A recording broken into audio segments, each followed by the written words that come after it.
इस वक्त जिस सूरत हाल से हम दो चार हैं वो ये है कि हम उम्मत मुस्लिमा अपनी पूरी तारीख़ की बदतरीन खुरेज़ी में मुब्तला है।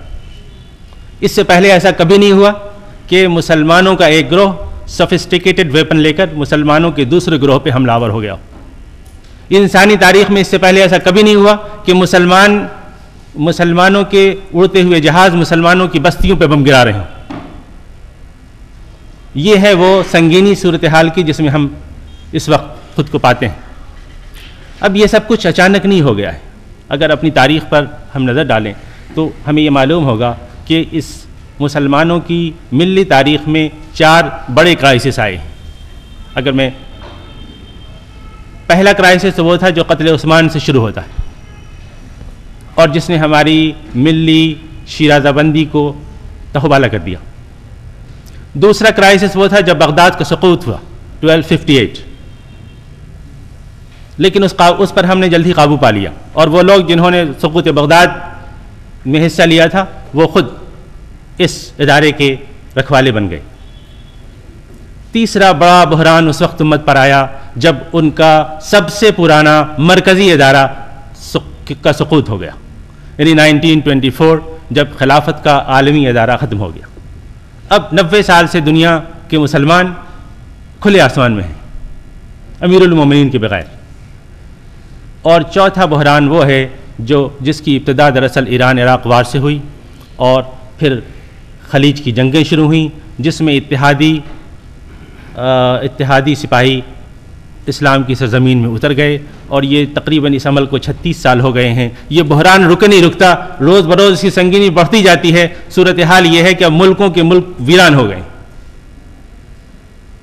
22 मिलियन की आबादी वाला इलाका का मुल्क शाम, वहाँ देखिए 11 मिलियन लोग तो मुल्क से बाहर हैं। 4 मिलियन 5 मिलियन लोग डिस्प्लेस्ड हैं। इराक़ तबाह हो गया, सीरिया तबाह हो गया, उधर नॉर्थ अफ्रीका के ममालिक में क्या सूरत हाल है, यमन का क्या है। गोया कि पूरा आलम इस्लाम इस वक्त एक ऐसे खलफशार से दो चार है कि इस वक्त लोगों की मामूल की ज़िंदगी ख़त्म हो गई। मिलियंस बच्चे हैं जो स्कूल नहीं जा रहे हैं। अब इनका क्या मुस्तक़बल है? ये अक़वाम आलम की क़यादत कैसे करेंगे? जिस उम्मत के millions of children they are not going to school for many years, so how you believe that they are going to lead the world as representative of the last ummah, as deputies of the last prophet sallallahu alaihi wasallam? ये बहरान सिर्फ मुसलमानों का नहीं है, बल्कि ये बहरान आलम इस्लाम का है, आलम इंसानियत का है कि जब उसकी जो लीडरशिप थी, जिसको लीडरशिप करनी थी, वो अगर लीडरशिप के रोल से महरूम हो गया, जिसके पास लीडरशिप का डॉक्यूमेंट था, जिसके पास आखिरी पैगाम था, खुदा की आखिरी किताब थी, जब वो उम्मत गुमराह हो जाए, खुद वो इस काबिल ना हो कि वो लीडरशिप दे सके, तो इंसानियत का क्या होगा? ये बहरान बुनियादी तौर पर आलम इंसानियत का बहरान है और इस पर हमें काबू पाना है। ये उस वक्त तक नहीं हो सकता जब तक कि हम अपने घर को दुरुस्त नहीं करें। देखिए, जो हमारे ऊपर तमाम यलगार हो रही है, दुश्मन जो हमारे ऊपर चढ़ा आता है, वो इसलिए चढ़ा आता है कि हम में से एक ग्रोह दूसरे ग्रोह के लिए रास्ता फराहम करता है। हम वे पेव करते हैं। हमारे लोग कहते हैं कि आइए साहब हमारे इलाकों पे बमबारी कीजिए। यहाँ इंतहा पसंद छुपे हैं, लेकिन वो ये भूल जाते हैं कि मेरी जो अपनी स्टैटिस्टिक्स है कि पिछले चंद सालों में जो 4 मिलियन लोग इन इलाकों में लुक़्मा अजल बन गए, ये कौन लोग थे? जिसको मैं कहता हूँ इस्लामिक मेल्टडाउन, यानी बुनियादी तौर पर मुसलमानों की मरकज़ी सरज़मीन खाली कराई जा रही है। चूँकि वहाँ जैसा आपने फरमाया मार्टिन साहब ने कि नेचुरल रिसोर्सेज अल्लाह ताला ने मुसलमानों के कदमों में रख दिए हैं। अगर आलम इस्लाम अपने गिर्द सिर्फ एक दीवार बना ले तो इस वक्त पूरी दुनिया का कारोबार रुक जाए, चूँकि नेचुरल रिसोर्सेज आपके कदमों के नीचे हैं। अब हो ये रहा है कि मुस्लिम वर्ल्ड के डीपॉपुलेशन का काम चल रहा है, इलाके के इलाके खाली हो गए। अब तमाम बड़ी क़ुव्वतें, रशियंस, अमेरिकन्स, फ्रेंच, ब्रिटिश, ये सब बमबारी कर रहे हैं मुश्तरका तौर पर। किस लिए? कि उन रिसोर्सेज पर उनकी हिस्सेदारी कितनी हो। इस सूरत हाल को रोकने के लिए सबसे पहला काम ये करना होगा कि मुसलमान इस संगीनी का इदराक करें कि हो क्या रहा है, हम जा किधर रहे हैं। और ये उस वक्त तक नहीं हो सकता। मुझे याद है कि खलीज की जंग में जिस वक्त इत्तेहादी अफवाज खलीज में उतर रही थी, उस वक्त उनके पास एक मैनुअल आया था। अमेरिकी फ़ौजियों के पास एक मैनुअल भी होता था वेपन्स के साथ, जिसमें लिखा होता था कि आप जिस मुल्क में जा रहे हैं वहाँ का कंपोजिशन क्या है, आइडियोलॉजिकल कंपोजिशन क्या है। वो ये था कि यहाँ इतने सुन्नी हैं, इतने शिया हैं, इतने कुर्द हैं इन इलाक़ों में, और इनकी तारीख़ एक दूसरे से टकराती है, एक दूसरे से इनके यहाँ दुश्मनी पढ़ाई जाती है। लिहाजा अगर इनको फ़तह करना है तो एक ग्रोह पर हमला करने के लिए दूसरे की मदद लेनी होगी। ये मैनुअल का हिस्सा था। मैंने उसका बगौर मुताला किया। जब तक हम कुछ ऐसा इंतज़ाम नहीं करते कि हमारे ही ग्रोह अपने ही अहले क़िबला पर हमला करने के लिए दुश्मनों को मदद देना बंद कर दें, जब तक सूरत हाल नहीं रुक सकती। और इसको रोकने के लिए ज़रूरत इस बात की है कि जिन तारीख़ों में हम फंस गए हैं, फ़िरक़ों ने जो तारीख़ें लिखी हैं और एक दूसरे के ख़िलाफ़ हैं, ज़रूरत है कि उसका जायज़ा लिया जाए। ज़रूरत है कि उसमें जो प्रोपेगेंडा मटीरियल है उसको अलग किया जाए। ये काम आसान काम नहीं है। अब तक हम ये समझते रहे हैं, लोग भी कहते हैं कि भाई ये नहीं हो सकता कि शिया सुन्नी और हनफी वहाबी और शाफ़ी हनफी ये सब एक हो जाएं। ये कभी नहीं हुआ। लेकिन ज़रा सोचिए, कल की बात ये थी कि कल जब ख़तीब मस्जिद की सीढ़ियों से उतरता था तो उसकी ज़हरालूद तकरीर सिर्फ़ मस्जिद के उस दायरे में या उस महल्ले को ज़हरालूद करती थी। उसको हम कंटेन कर सकते थे, बर्दाश्त कर सकते थे, इसलिए कि हमारे दरमियान अच्छी तकरीरें करने वाले भी मुक़र्रिर थे। लेकिन आज ये हो रहा है कि ख़तीब मस्जिद की सीढ़ी से उतरने से पहले उसका वीडियो यूट्यूब पे आ जाता है और उसको मिलियन हिट्स मिलते हैं।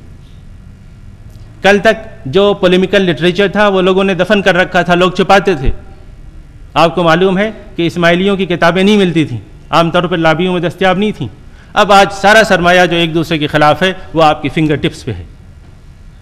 तो ये जहर का जो कारोबार है, ये जहन में भरने का जो कारोबार है, ये बहुत तेज़ी के साथ फैलता जा रहा है। ये चूँकि सूरत हाल है, अब हम इंटरनेट एज में हैं। इस इंटरनेट एज में आपको तरकीबें बदलनी होंगी, सोचना होगा, इन सवालों का जवाब देना होगा कि मुसलमानों के एक ग्रोह दूसरों से क्यों टकरा रहे हैं। इस सवाल का जवाब फराहम करने के लिए हमने मोहतरम हामिद अलवार साहब को दावत दी और कहा, देखिए आपका इदारा OIC मुसलमानों का तकरीबन 57-56 मुल्कों का ब्लॉक है। आप 56-57 मुल्कों में अमल दखल रखते हैं।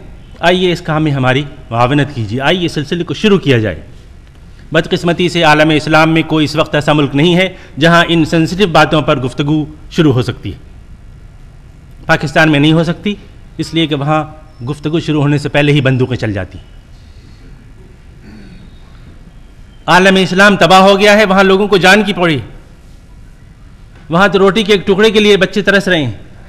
अभी पिछले दिनों में बाकू से लौटते हुए इस्तांबुल में रुका और मेरी आंखें नमनाक हो गईं जब मैंने देखा कि सीरिया के छोटे छोटे बच्चे आ रहे हैं, कह रहे हैं बाबा खुब्स, बाबा खुब्स।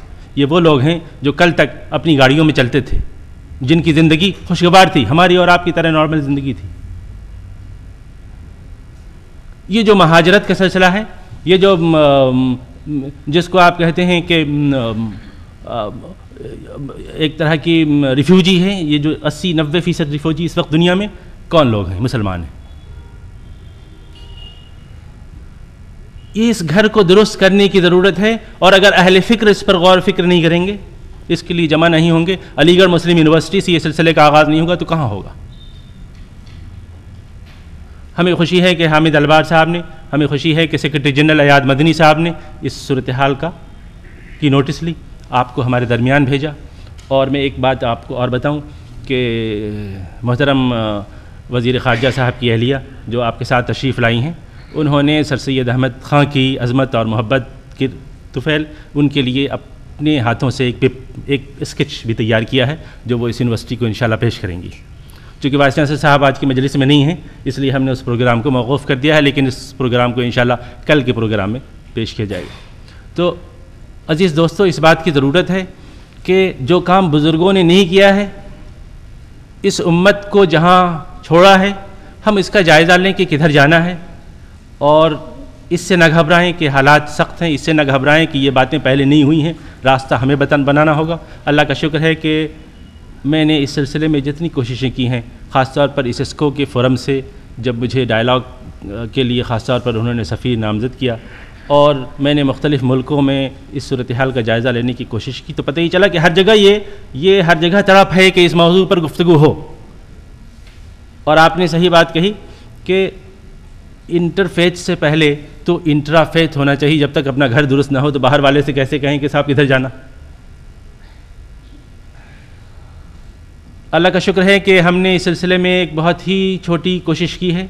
आपसे दरख्वास्त है और अल्लाह से दुआ है कि इस कोशिश को कामयाब करे। मैं ये समझता हूँ कि इसके बग़ैर मुस्तक़बिल का कोई मुस्तक़बिल नहीं है। जब तक दिमाग में एक दूसरे के ख़िलाफ़ नफ़रत मौजूद होगी, और नफ़रत की कोई दीनी बुनियाद नहीं है, नफ़रत की कोई दीनी बुनियाद नहीं है।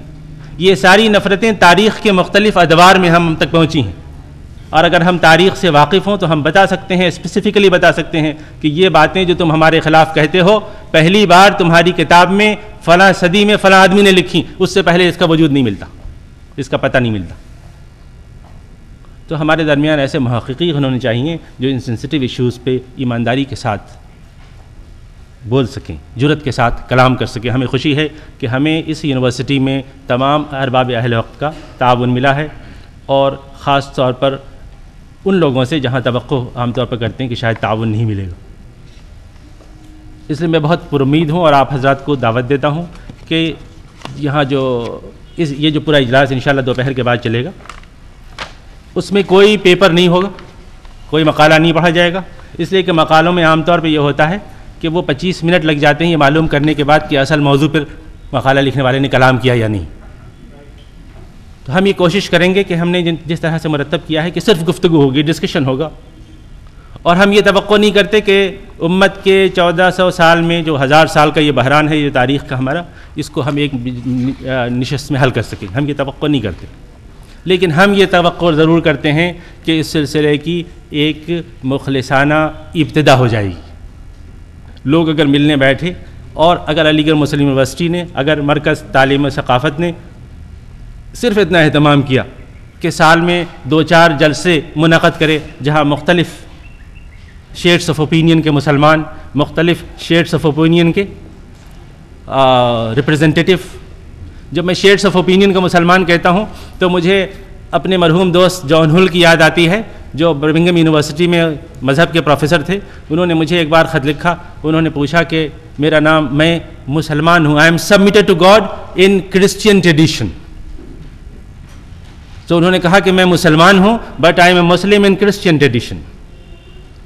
तो मैंने कहा कि भाई मैं जो मैंने कुरान मजीद पढ़ा है और उसमें उम्मत मुसलमा की जो मुझे तारीफ़ मिली है, तो मैं तुम्हें हज़रत मसीह के सच्चे मानने वालों को, याकूब और इसहाक़ के सच्चे मानने वालों को मैं कैसे उम्मत मुसलमा से अलग कर सकता हूँ। तो ज़रूरत इस बात की है कि लोग तैयार हैं, यानी आपकी इमामत और क़ियादत को कबूल करने के लिए तैयार हैं, लेकिन जब वो ये देखते हैं कि आप ख़ुद आपस में इस कदर लड़ रहे हैं कि आपको अपनी इमामत का, सियादत का और उस अजीम पैगाम का जिसका एजाज़ सिर्फ़ इस उम्मत को इस वक्त हासिल है कि इस वक्त इस सरज़मीन पर दुनिया की कोई दूसरी उम्मत नहीं है जो ये कहती हो कि उसके पास खुदा का आखिरी पैगाम गैर मुहर्रफ शक्ल में मौजूद है। ये एजाज़ सिर्फ़ उम्मत मुस्लिमा को हासिल है। तो ज़रूरत इस बात की है कि इस एजाज़ का इदराक करें। आइए हम मुश्तरका कोशिश करेंगे इंशाअल्लाह। हमें इस बात का इद्दिया नहीं है कि हम बड़े स्कॉलर हैं, हमें इस बात का इद्दिया नहीं है कि हम में कोई बड़ा है कोई छोटा है। बस हम ये चाह रहे हैं कि उम्मत का जो घर ख़राब है, बर्बाद है, इस तबाहाली का इदराक करें और हम सब लोग मिल करके, चाहे किसी भी फ़िरक़े से उसका ताल्लुक़ हो, आइए इस बात की कोशिश करें कि वो तमाम लोग जो रसूलुल्लाह सल्लल्लाहु अलैहि वसल्लम के मिशन को लेकर निकले थे और मुख्तलिफ़ तारीख़ के मुख्तलिफ़ अदवार में मुख्तलिफ़ डायरेक्शंस में चले गए, उन्होंने अपनी आइडेंटिटी अलग अलग कर ली। कोई शिया बन गया, कोई सुन्नी कहलाया, कोई दुरूज़ कहलाया, कोई इस्माइली कहलाया, और आगे चलकर मज़ीद उसमें ब्रांचेस निकल आईं, कोई हनफ़ी और कोई शाफ़ी कहलाया वग़ैरह वग़ैरह। तो आइए ये सब लोग मिल बैठें और देखें कि हम जिनका तारीख़ी सफ़र एक है, जिनका मिशन एक है, जिनका यानी जो पॉइंट ऑफ रेफरेंस वो एक है, ये कैसे हो गया कि हम लोगों ने मुख्तलिफ़ शनाख्तें अपने लिए मुंतखब कर लीं। एक ब्रेन स्टॉर्मिंग की ज़रूरत है। आज का ये पूरा इजलास इंशाअल्लाह दोपहर के बाद सिर्फ इस तरह की ब्रेन स्टॉर्मिंग की कोशिश होगी। हम इसमें कहाँ तक कामयाब होते हैं मुझे नहीं मालूम, लेकिन अल्लाह से दुआ है और मैं ये समझता हूँ कि मेरा उसके ऊपर यकीन है कि वह कहता है कि अगर कोशिश की जाए वल्लज़ीना जाहिदू फ़ीना, तो फिर वो रास्ता निकालेगा। अल्लाह से दुआ है कि इस मजलिस को इस मकसद के लिए कामयाब करे और इन तमाम लोगों का जो हमारी दावत पर दूर दूर से तशरीफ़ लाए हैं, बहुत बहुत शुक्रिया। Thank you.